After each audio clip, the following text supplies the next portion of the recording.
Thank you. So, good afternoon. I would like to welcome you all to our seminar in our department. And today we have the pleasure of having Dr. Vinu Unnikrishnan, as he corrected me, present his research to us. He holds a bachelor's degree in civil engineering from the University of Kerala in India, and master's in civil engineering from IIT in Madras. Got his PhD in civil engineering Texas A&M in 2007. He's currently a postdoc in mechanical engineering, research associate actually at the same institution. His work focuses on computational solid mechanics with a particular emphasis on bio-nanosystems. So we're looking forward to his seminar. So welcome, and the floor is yours. Thank you.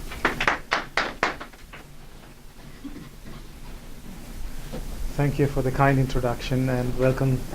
Thank you for coming to my seminar. Today I would be discussing on the multiscale analysis of multifunctional nano and biomaterials that I have been working for my PhD and then subsequently after my PhD for my postdoctoral work. In this seminar I would like to discuss first on the multifunctional materials and where these multifunctional materials can be applied, and then we discuss nanomaterials and then biomaterials. And in nanomaterials, what are the mechanical properties of these nanomaterials? How can you estimate from the lower level, the fundamental atomistic level, and scale to the higher scales? And then from the elastic material properties, we go into the thermomechanical properties and understand the effect of size and what the size plays a role in nanomechanics. And in the second part of my discussion, I would talk about biomaterials, where I would try to model soft tissues and then understand the effect of cancer, a tumor, on the breast tissue and also the density of the breast. And then I would discuss a little bit about my future plans and then conclude with a summary.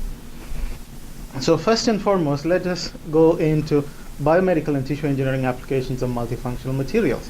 Here you can see this is a hard muscle, hard tissue, which is, if under myocardial infraction, what happens is the tissue around this place degrades, dies off, and therefore what we can do is use multifunctional materials, like in this case polymeric materials, embed it with stem cells, then apply it into the area where you have problems, and then try to regenerate the cell.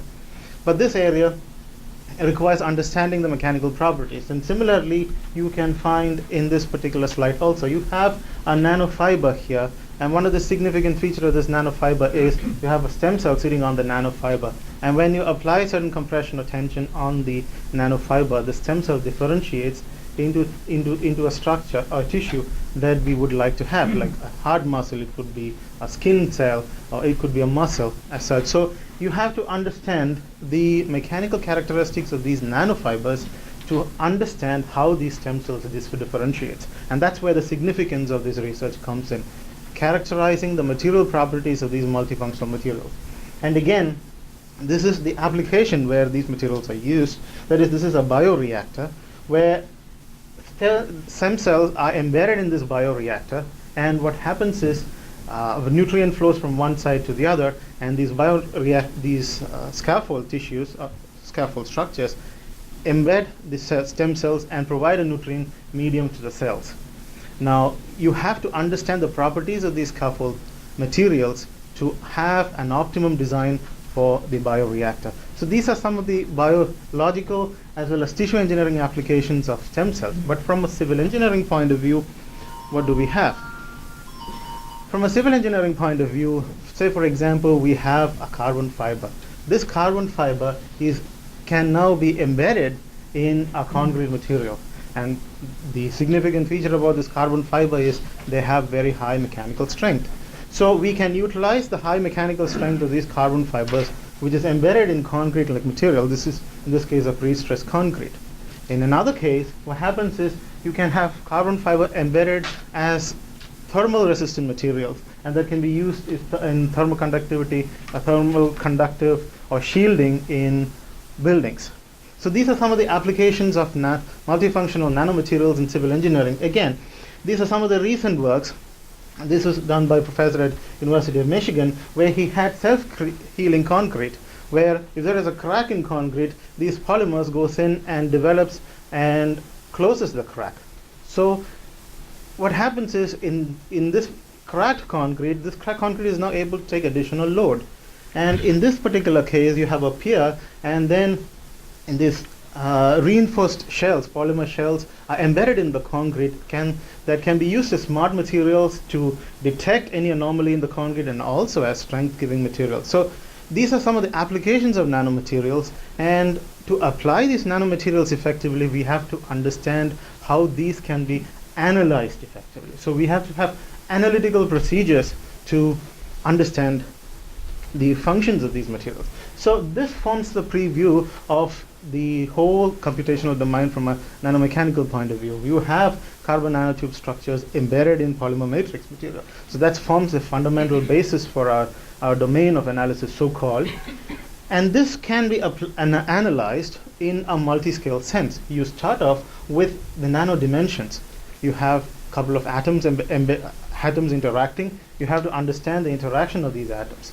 Then once you scale the properties, you find the material properties and scale it to the next level. That's using micromechanical methods. There's a well-known methods for linear elasticity. One of the methods is the Mori-Tanaka method. You have micromechanical methods where you can analyze structures in the mesoscale. Once you establish the homogenized properties in the mesoscale, you can further scale it up and go to the continuum level, where we can all use our well-known finite element methods or any type of continuum mechanics approximations. So this type of a multiscaling is having a two-way strong coupling but a one-way weak coupling, because once you homogenize, then you cannot retrieve information from the lower scale. Only you can scale up, but you cannot scale down. So that's one of the limitations of these methods. So what we would talk now here is some nanostructures and how we can identify the mechanical properties of these nanostructures, and specifically applying them in nanocomposites. And in this talk, what I would do a mechanical analysis, do a linear, nonlinear atomistic simulation, then linear and nonlinear homogenization in the mesoscale, and then talk about some of the size effect properties other than the mechanical properties. That is the thermal conductivity and how a size effect can have a major role in the overall efficiency of the conductor. Okay, let us go now into this nanoscaffold. This is a polymeric nanoscaffold, polylactic acid nanofiber, which was developed at National University of Singapore, and they were interested in developing these nanofibers for tissue engineering applications. But what they found out was they tried to analyze experimentally the mechanical properties of these fibers, but it was very difficult and they could not get viable results. So when we started looking into this particular problem, we found that these nanofibers are nothing but very complex structures. So if you need to have a very strong understanding of the mechanical property, then you need to have a look at the physics of this particular problem. In this case, it is the complex structure that is inside that is the formation of the nanofiber that has to be considered. So we look at the fundamental level. In the fundamental level, you have the lactic acid polymer, crystalline lactic acid polymer. So the first stage, we said, okay, we'll do lactic acid analysis using molecular dynamics. So this is the first stage of homogenization. You extract the mechanical properties using molecular dynamics atomistic simulation for the lactic acid. So once you obtain the lactic acid, then we find that these crystalline lactic acid are again intertwined in a shish kebab formation. So you have a shish kebab homogenization. So then you transfer the material properties from the atomistic scale then to the next scale, and in this case we call it as a shish kebab formation. What's shish? Shish kebab. Kebabs I know. Kebab I know. Yeah. What is shish? The shish in kebab is the The skewer. right, exactly. So we take this terminology from there. Actually. Yeah. So well, the term shish kebab had a lot of acceptance. So people like the shish kebab, so-called nomenclature. But again, so there are some faculty members in this group who doesn't need an introduction. But for the sake of completeness, let me say something about the molecular dynamics. Molecular dynamics is nothing but simulation of a group of atoms interacting through Newton's second law of motion. So what we try to do is we have two atoms interacting in space and they are interacting. They're interacting in terms of some potential functions. These are interatomic interactions. Now these interatomic interactions can be broadly classified into the non-bonded interaction, and by virtue of their position, that is the non-bonded interaction, by virtue of their attachment is a bonded interaction. And there are different types of bonded interactions, and there are whole field of people who have worked solely on these, developing these potential functions.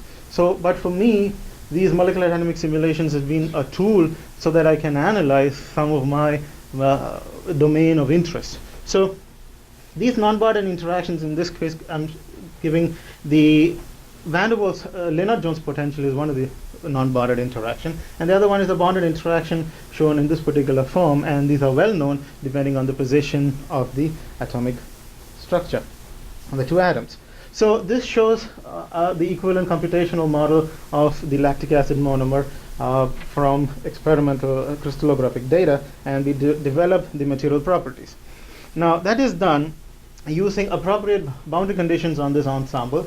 In this case, it's a nanotube. So using appropriate boundary conditions and using series of ensemble conditions, we use the thermostats to scale the temperature from 0 Kelvin to the 300 Kelvin, in this case, Berenson thermostat. There have been so many works in estimating mechanical properties just using using van der Waals forces, but that does not give a realistic estimate, because you have to understand properties that exist at a particular temperature and not at 0 Kelvin. So estimating mechanical properties at 0 Kelvin doesn't give much value unless you do thermal analysis. And we scale the temperature in this particular case to the corresponding temperature, and from there we do an isomechanical straining process.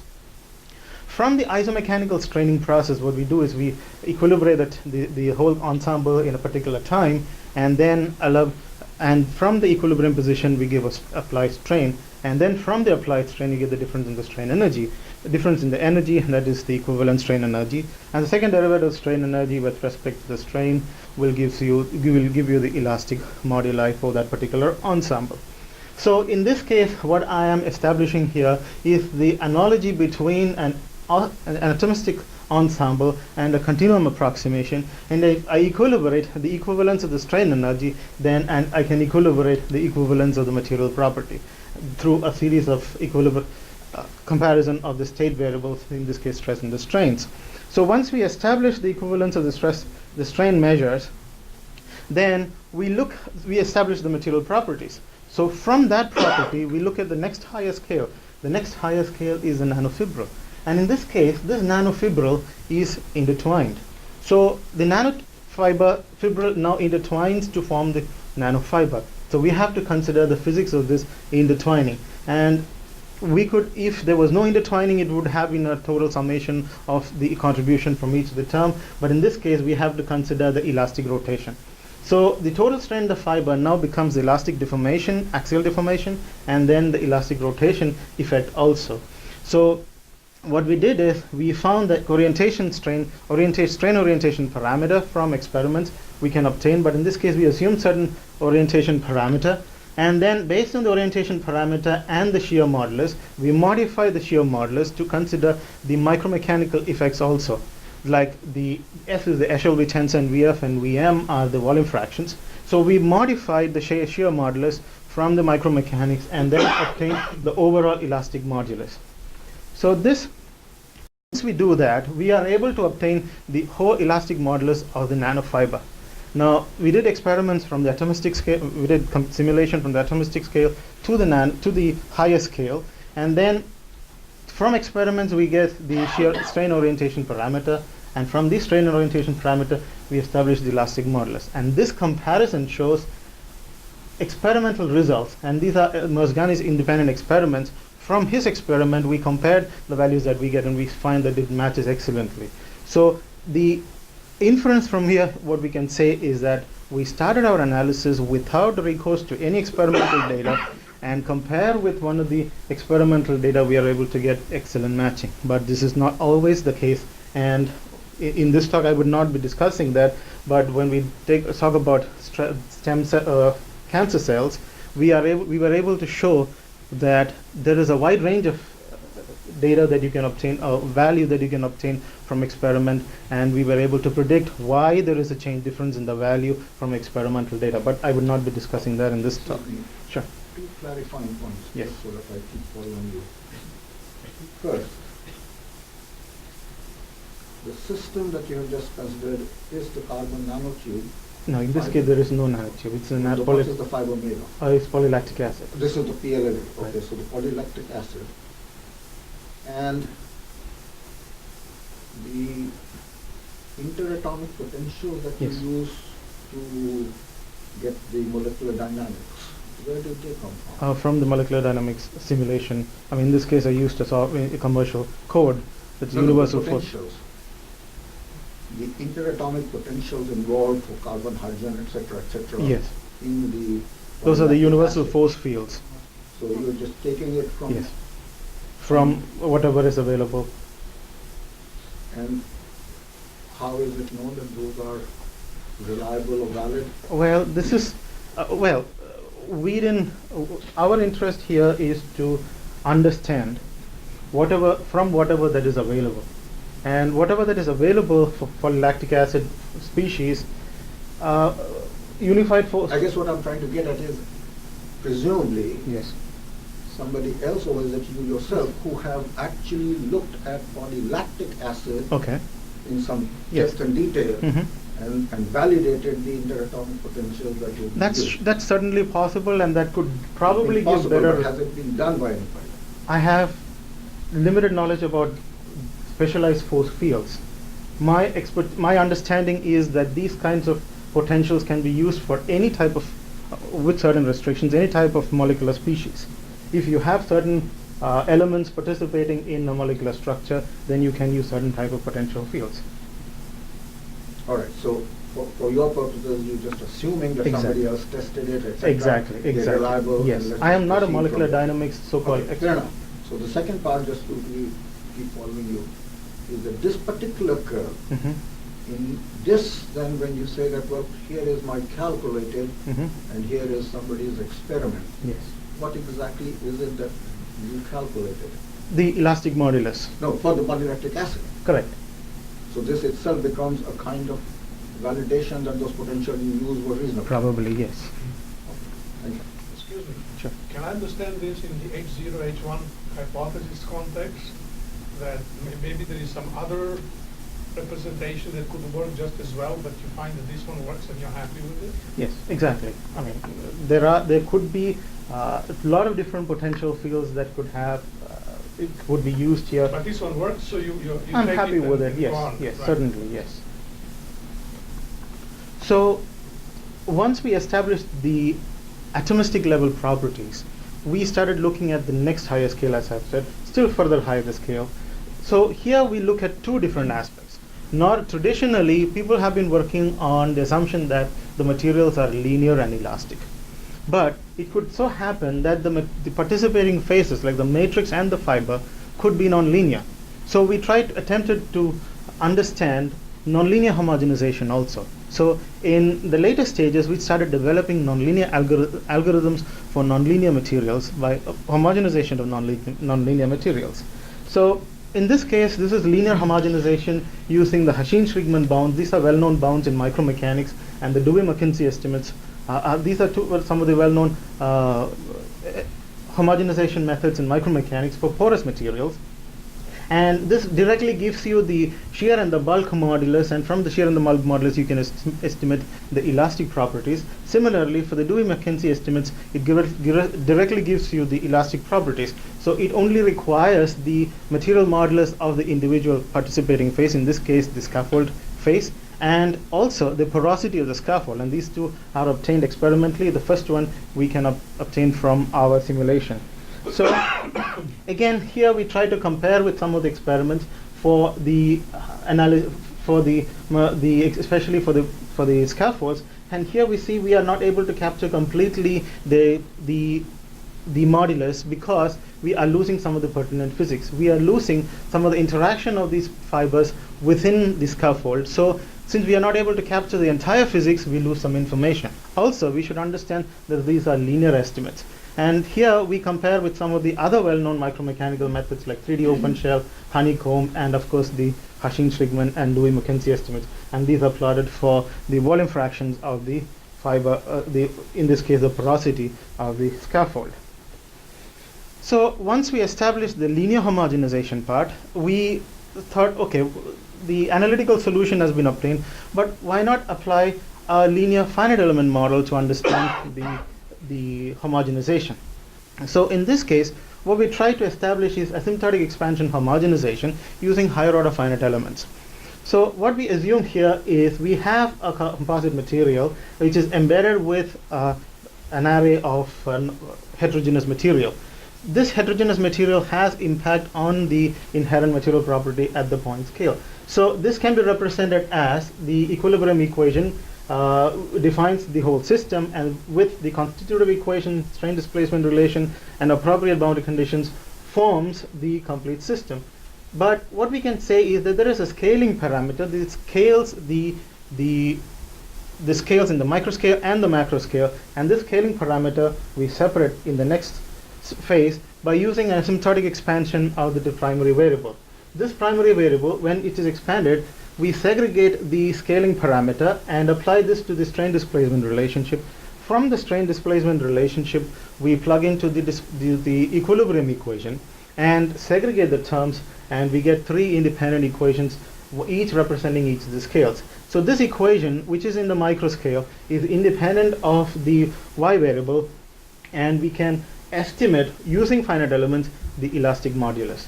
In normal finite elements, we normally estimate the response of the function, response of the system, the displacement or temperature, for example. But in this case, we are going to estimate the material property from finite element methods. And this, Could you give me a feeling for physically what is it that you're scaling?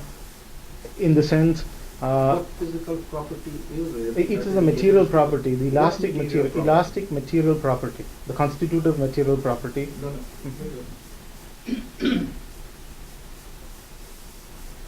Is elasticity meaning the stress strain tensor? Exactly. Component? Elasticity tensor. That is the quantity that Yes. you are trying to scale. That we are trying to extract out of the material, out of the system.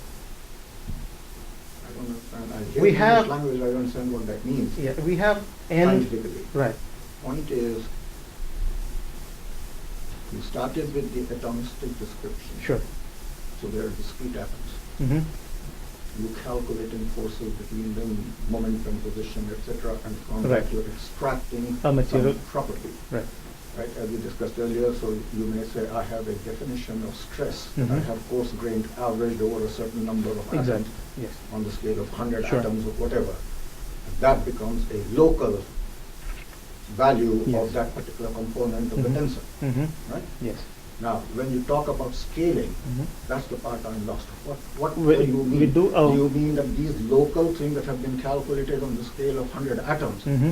now are being merged together and coarse-grained on a longer scale? Yes. And if so, what is the physics, the physical nature of the material as material changes that will define for you Mhm. what is the length scale on which you should then scale? Okay. That's the part that I want to Okay. understand better. What we are comparing here is the strain energy. We have an n-particle system and we have a continuum system. We say that these two materials right now has same strain energy, equal strain energy. If you have equal strain energy, and if you have a volume averaging of the stress measure and the strain measure in both the systems that we are taking, then if these two are comparable, then we can say with certain generality that the material property that the atomistic system exhibits is identical to the material property that the continuum system exhibits. Of course, there are certain limitations. You might lose certain data when you do this homogenization, but this is the assumption that we consider. But that will happen at some typical length scale, Yes. this transition, that you Yes. can do that. In this, And the question is, what is the inherent property or properties Yes. of the atoms and the constituents and so on that will set that scale? Maybe for some class nanometers, so some n number of atoms, say for example some so thousands of atoms in the nanoscale, and we compare it with an equivalent system in the macro scale. That is, In the nanoscale Well, itself. perhaps we should discuss it another, Okay. at the end of the thing. Sure. Okay. But for the moment, the question still remains. What property of the constituents that make up the material would set that scale, that for some material you say, well, 1 nanometer is good enough, and for others you say, no, it has to be 100 nanometers. Yeah, because once we make a continuum assumption, then it becomes scale independent. That is the whole idea. But the whole point is, when are you allowed to make that assumption? Please continue. Okay. So continuing, so what we do is here we have the homogenized material modulus. From the homogenized material modulus using finite elements, what I have done is I use higher order finite elements. In this case, we have spectral basis functions. These spectral basis functions are non-equidistant spaced elements. The nodes are non-equidistant space, and from the non-equidistant space, what we are using this is because when we have large variation in the pressure attempt in the variable, we should have higher order functions that will give us an exponential convergence. So using the normal definition of the Lagrange polynomial function, we use the Gauss-Legendre-Lobato points as the basis functions, and then develop the finite element model for this homogenized continuum equation, and we develop the material, extract the material properties. And we compare it with some of the linear micromechanical methods, and we get fairly good estimates using these methodologies. And this is for various volume fractions of the material. We establish the elastic mechanical properties. So that is as far as the linear homogenization is concerned. When we look at the nonlinear homogenization, we can find out two different cases. We can say that the overall composite behavior is nonlinear, and also we can say that the overall composite, the matrix is also nonlinear, as well as the fiber is also nonlinear. So in this case, we assume that the matrix, the overall composite is nonlinear, but the interacting faces are in the linear regime. So we consider only the linear elastic properties. So we try to do a homogenization using the Neo-Hookean material. We use the following Neo-Hookean material properties into the finite element model, but that is still not a complete nonlinear homogenization. So we develop right now nonlinear homogenization truly, in the sense the material here and the fiber are both nonlinear. And once we say these are nonlinear, then we have to go into the strain energy equation, and we'll say that the strain energy is now a function of the invariance of the matrix as well as the invariance for the fiber. So in this case, the strain energy comes from the matrix, the fiber, and the fiber matrix interactions. But in our case, we assume that the fiber and matrix interactions are negligible, so we consider the summation of the contribution of the fiber and the matrix. So we assume that the matrix is a Neo-Hookean material and the strain energy is of this form. And once we establish these two, we say using appropriate boundary conditions in case of tensile elongation experiments, we get the overall equation for the stress-strain relation. In this case, the stress and the principal stretch of the whole material, and we can get an analytical expression for the stress function. And that completes the homogenization procedure, because now we have the overall relationship for the stress and the strain measures of the material. And to establish the parameters for the composite, here we consider a carbon nanotube bundle. We say here a nonlinear, this is obtained from experiment, and from these experimental data we get the values of C2 and C3. These are constants that goes into the strain energy of the composites of the carbon nanotube fiber, and we use in the analysis. But this is the test case which shows the a composite specimen being under the effect of tensile forces. So using the relationship for the stretch function, we are able to estimate the nonlinear stress-strain curve for various orientation of the fibers. But experiments have shown that this stress-strain relation, the stretch ratio relationships, generally are of this form rather than this form, and this gives the nonlinear stress-strain ratios for that set of parameters. And this shows the variation of the elastic modulus for various orientation for the case of nanotube fibers were embedded. But in this case, what we have here, these are the following relationships, and we get in the original assumption for the ratio of lambda 1 and lambda 2, we give very conservative results. But in this case, we use from experimental value relationship for lambda 1, which is the principal stretch factors. We get fairly good conservative results, but we are still working on improving these models. So this is non-linear elastic Yes, simulation. these are nonlinear elastic. Nonlinear, no, not inelastic, nonlinear Nonlinear elastic, elastic, yes. right. So that, May I just go yes. back? So if you assume that the fiber matrix interaction is extremely weak, Yes. then at least in the beginning, the applications that you said you had in mind, it would not be particularly Yes. good for them, right? Yes. Well, there are some experimental data which shows that there is negligible finite fiber matrix interaction, but there are some data which shows there are significant fiber matrix interaction. But this is a work which we recently started. So our first assumption was to develop a model for nonlinear elastic homogenization, and for easiness sake, we assumed the fiber matrix interaction to be negligible. But there could be a significant effect for the fiber matrix interaction, and that's what we are currently working on.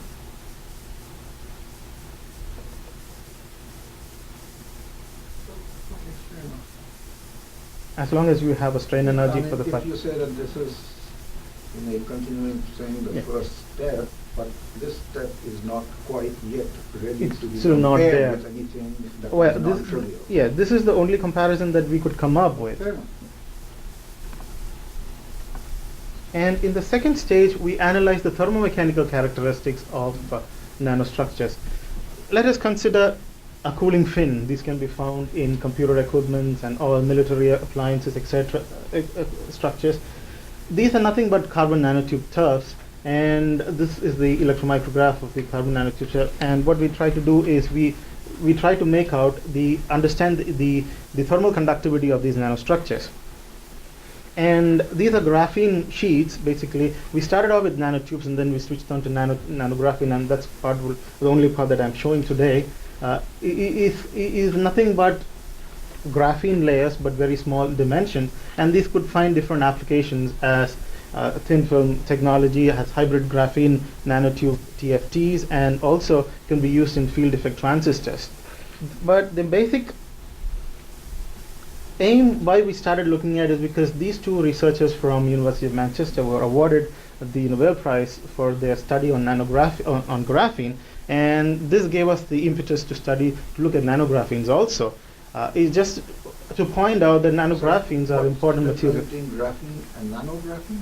Graphene, it could be No, I know what graphene is, Yes. but you said nanographene. So Nanographene, what do you have in mind? that means smaller dimensions, that's all. Graphene, which are nano-sized dimensions, that's all. Well, graphene itself is of course single atomic sheet. Right, but they are So finite dimensions. I know. So you mean in the lateral Yes. side Yes, on the scale of a few nanometers. that's all.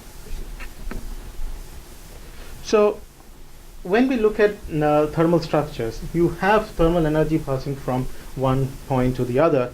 But then what happens here is because of the atomistic nature of these thermoparticles, these particles inherently offers resistance to the flow of thermal energy, and that thermal energy is the reason why experiments have not been able to scale the thermal conductivity or enhance thermal conductivity of nanostructures.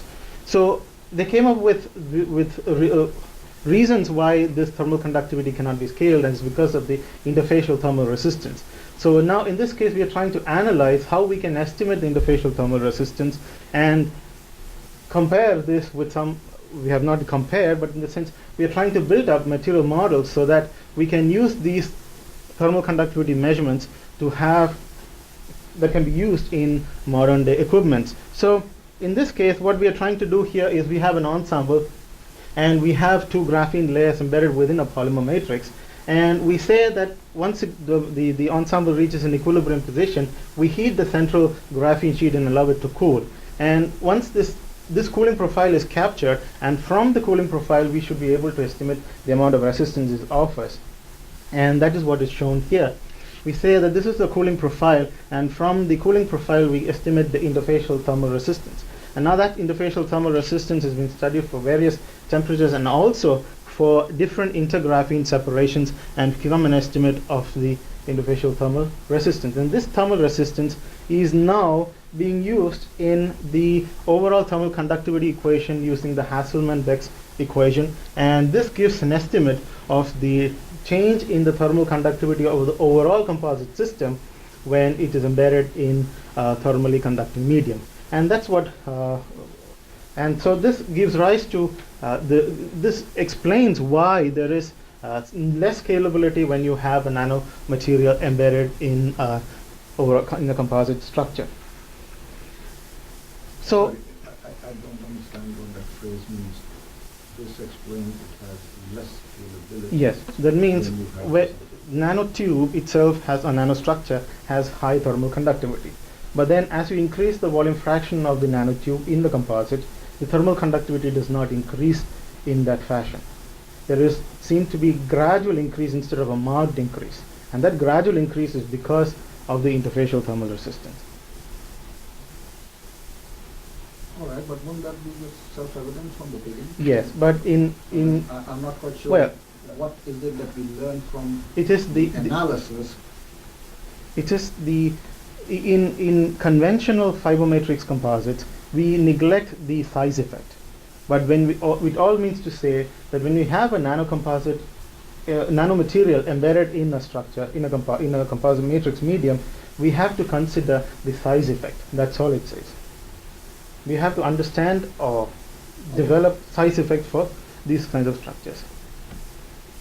That is inherent to it. So, Yes. so I don't For see anything important or profound about it. That is just a statement of the problem. That's The right. question is, why should it be surprising that if you take anything nano and bury it in a matrix, that with respect to the density of the nano, things do not necessarily scale linearly? Correct. That is a self-evident thing. It doesn't need to be rediscovered every time. No, but conventional fibermatrix composite people do not deal with the size effect. But so if there are so many papers that deals with this nanomaterial, nanostructure using conventional fibermatrix conductivity equations. So all we meant to say was you cannot barely use those thermal conductivity equations. You have to include the effect of size also. But you can quantify that, can't you? You can determine how much the size effect is. Yes, that's what we have actually done in this case. We quantified the amount of interfacial thermal resistance for a nanostructure and then used it in a thermal conductivity equation. That's so the next part of my research was on understanding soft tissues, and here we studied the effect of breast tumor with special emphasis on the density of the breast. Consider a breast tissue here with the mammary glands surrounding the breast tissue, within the breast tissue, and it changes its density through different stages of life. So when a cancer occurs, this cancer is nothing but an uncontrolled growth of the tissue, and we have to estimate the change in the material property of this tissue at different stages. And also lately we are looking at the change in the density of this tissue and how it correlates with mammogram measurements and how it correlates with the formation of cancer, say a couple of years down the line. So this shows the variation of density of the breast tissue at different stages. This is for the rat tissue. For a virgin, you find a certain amount of stiffness, and once the pregnancy advances, see the tissue density changes, and then when it's in the lactation phase, the density is very much profound, and then after menopause or after pregnancy, the density of the breast reduces, and that process is called involution. And these figures shows the hypoplasia, that means the rapid or uncontrolled growth of the tissue, and this is in the cancerous stage. This is not yet the cancerous stage, but it all means to show that there is a high density variation on different stages of the breast tissue. So when we started looking at this particular problem, we wanted to quantify how we can mathematically give us an understanding mechanically why these breast tissue, these different types of breast tissue behaves in different way. So when we look at the histopathological reason, we see that this is the network of fibers within the breast tissue, And here you can find the epithelial cell. So the epithelial cell is surrounded by a network of this fibrous tissue. And this epithelial cell with the fibrous tissue gives rise to different density for the different breast tissues. And this density is what people are interested in, especially doctors, so that they can predict whether it will form a cancer at later stages on in their life. So the reason why our breast tissue becomes cancerous is because one of the reasons is because there is a disruption in the metastasis, because there is a disruption in the fiber network, and once there is a disruption in the fiber network, these epithelial cells can travel through the body, and these epithelial cells, by the way, are now having reduced compliance, and they travel down the body, and this process is called metastasis. So the cancer is metastasized. So this disruption in collagen content or fiber content is what we are characterizing in our model. So we use our expertise, understanding of multiscale modeling from the previous cases, and then we apply the same methodology here. Here it just means to show that this is the fiber network within a soft tissue, and it is which is itself a complex arrangement of tissue of tropocollagen, microfibril, different stages. But in this case, we do not do a molecular analysis. We only do a micromechanical analysis, homogenization. We establish the equivalence of the material properties relationship in the tumor as well as for a continuum structure. And once we establish that relationship, we can use a whole lot of approximation methodology. Are the properties of the particular type of collagen involved known well enough Yes. so that you can have Yes, independent type 1, parameters? type 3 collagen, yes. They are known. The collagen fibers, the moduli for the collagen fibers are known from experiments. I see. So you use that as the Yes. input parameters. Correct. And you mentioned two different things. They I think are interrelated, but just to be clear, I think you referred to looking at the effect of the disruption in the collagen network. Mm-hmm. But tied to that disruption is the change in the density itself. Right? Yes, that's right. So ultimately, which is it? Change in density could be also due to reduction in the I amount of. understand. It could be due to many other reasons. That's Correct. why I'm asking. So ultimately, the final biological effect that you are concluding Mhm. is due to what? Is it due to disruption or is it due to change in volume? Disruption. So you have different disruptions by Correct. keeping the same constant volume? Correct. And that's how you... Yes. So we use micromechanical methods and characterize different carcinoma tissue. Again, these are experimental data and used in our homogenization model to provide realistic estimates. But for the doctor to understand the effect of the position, understand the effect of the position of the tissue or the tumor, and also the size of the tumor is paramount. What happens is, especially when you do an elastography measurement, you have to understand how the tissue behaves within the breast, the overall breast. The cancer tissue behaves within the overall breast. For example, if you have a tumor which is large enough, which you can detect, and which you have when you have an external stress environment on the breast, then there could be stresses developing near the tumor periphery, and that could lead to further worsening of the problem. So understanding the stress profile within the breast tissue or tumor especially is also paramount, and that's what we have tried to understand. Here is a model for the overall breast tissue, the breast structure, and we say that there is a small tumor within the breast embedded, and we vary the position of the breast tumor and also the size of the tumor, and we use the following properties from our previous simulation analysis, and we estimate the variation of stress at different points.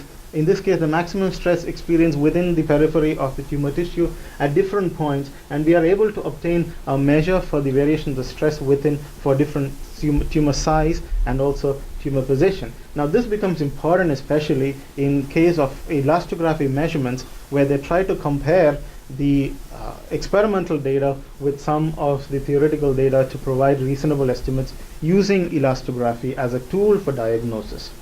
So this shows the variation of the stress with varying sizes of the breast tumor.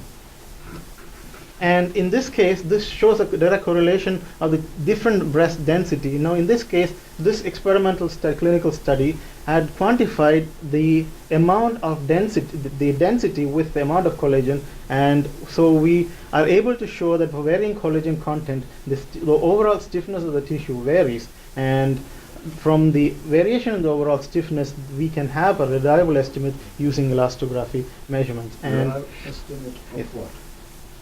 the mechanical properties, the overall behavior of the, for example, when you do an elastography, there could be fluid medium also, there could be different inclusions within the material. So we can estimate the overall behavior once we include all those models in the elastography.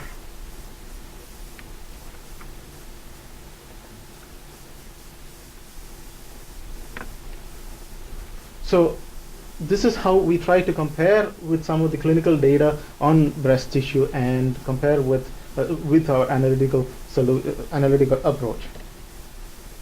So having said this, we have done a series of work on vaginal prolapse, etc., which I have not mentioned in this particular talk. But going forward, I would like to continue working on different areas by applying some of the methodologies that we have used here, and also advancing some of the methodologies that we have in mind that we can come across, basically to have a unified approach which we consider the physics of the problem. And I would be interested in working in some of the some of the other areas of research, like areas like lightweight high strength concrete, health monitoring of civil engineering structures, and especially continue my research in biomechanics to understand the effect of pelvic organ prolapse, which is again a serious ailment, and also uterine tissue modeling, especially during pregnancy stages. And these are some of the areas which we have in mind. And we have a little bit of experience working on cardiovascular mechanics and also atherosclerosis and arterial hypertension, which I still continue to go on further. And above all, I would be mostly interested in working on impact analysis of soft tissues, and these are having important applications, especially for the military, where they are able to show we will be able to show how the soft tissue behaves when there is a IED explosion or impact on and also during rescue operations, disaster management, etc. So these are some of the broad areas where I would like to work on, and I have also I would like to, of course, thank my collaborators. First and foremost, Professor J.N. Reddy, who's been my advisor, and also I continue to work under him as a postdoc. And then Dr. Vinu Unnikrishnan, who's my brother, he was also with me at Texas A&M. Now he's in Boston University. And Dr. C.T. Lim, Dr. Banerjee, and Dr. Rigadi, they're all from NUS and Texas A&M University. And also, I would like to thank the funding for these works from the Oscar Wyandai chair at Texas A&M President Fund, and also the NSF for the work on thermal composites. And I have also identified some of the possible areas of funding which probably where I can apply for possible funding, especially NIH and NSF, and also the Young Faculty Grant Awards, if that matters, and also some private organizations. And with that, I would like to conclude saying that we have try to identify, to model using physics-based modeling strategies to understand the problem that we have at hand, and then try to bring up the corresponding physics of the problem into a larger scale by considering the different scales from the lower level to the higher level, and use different methodologies in each of these scales to give answers to some of the problems, and in that process develop new algorithms or develop and modify some of the existing methodologies. And also, these methodologies could be applied to any of the problems that we have, especially in diverse areas in civil engineering and biomedical or aerospace or mechanical industrial engineering. And with that, I would like to thank you for the patient hearing. Thank you very much. It's a wonderful and very informative talk. Thank you. Any questions for our speaker? Nisha. Could you tell us a little bit more about this self-healing cracks in concrete? Yes. Well, experimentally, it has been shown if there is a crack, when there is a crack in concrete, this polymer or this material comes in contact with air, and that causes a chemical reaction to change the polymerization of the concrete, and then it closes the gap. So That's So the material is sort of uniformly distributed Yes, in concrete at the probably time that you place the concrete in and it just terms sits of- there right. until the air. Carbon dioxide activates seeps in, it. and then it I see. changes Okay. its constituent. Thank you. Any other questions? There are nobody behind me, then I will follow through. You have, of course, covered a lot of ground with a lot of different examples and so on. And so necessarily certain things are sort of very broadly stated. Let me just come back and fix on one specific matter, but in the context of what is a general philosophy these days. We all somehow have this inherent religious belief that since we have tools, then they must necessarily be good for answering certain questions. And I know these are difficult problems because we work with these problems ourselves. So in this, I'm not indicting you in any way, just the general nature of the problem. It is very common these days to say that I am addressing or motivated by this disease, that disease, etc. And yet what we end up doing in almost any is things that are doable, good at times, reliably done, etc. But by the time we have done that part, the connection to the original objective simply doesn't exist. And that gets easily lost in short time presentations, etc., etc. So all of this that you have mentioned about, for example, the context of breast cancer, and it's something that I do know something about because we've been studying it for a while. Okay? What diagnostic, even your abstract says about diagnostic, what is it about the mechanical property of this tissue that you think could potentially be predicted? So it's not demanding that you have it now, but just looking ahead. Understand, yes. Right? What is it that you think would be potentially predicted that might replace the standard procedure at the moment, which is basically biopsy and pathology? Yes. Which is a purely biological kind of testing, Sure. right? And especially when it is an issue of not just that there is a tumor. Most of the times, or women hope, husbands hope, brothers hope, that it is benign, Yes. right? Yes. So mechanical property, how it distinguishes between a malignant and benign, Yes. right? All of those are. So do you there have are any so thoughts many. on where this thing is going to go and how, if ever, this will ever lead to such objectives? Yes, there are so many unanswered questions in this particular field, and benign or cancerous. If there is a histological examination of there is No, you don't need to repeat what I have said. I'm just asking, do you have any assessment as of now, as to how do you think, what is it that you think along these lines can be done that even 2 years, 3 years, 5 years from now, one says that because we understand the nature of the problem today well, therefore we understand that these methods will definitely It is give some kind of a reliable it is answer. not complete until we have something like a marker for certain particular proteins, for example. But that in the- becomes has nothing to do with mechanical. Yes. That's purely pathological. That's what is done at the moment. Absolutely. So people have been trying to come up with alternative solutions to understand the difference in the behavior, especially if, say, for example, elastography. You have different material properties, and if you know the behavior of a normal tissue, and then if you do a differential strain assessment on the breast tissue, if it has a cancerous condition, then it shows a different strain profile. Well, so if that is the case, then probably you should have mentioned it in your talk from the beginning. But I'm not sure that that is necessarily the case, that there are clear differences There is between the mechanical, elastic moduli of malignant things at that density versus non-malignant at that same Absolutely. density. There's still and the constitution and so on. Still a pretty hazy. That's what people have been trying to work in that particular direction. And I agree that there are still so many areas that need to be addressed.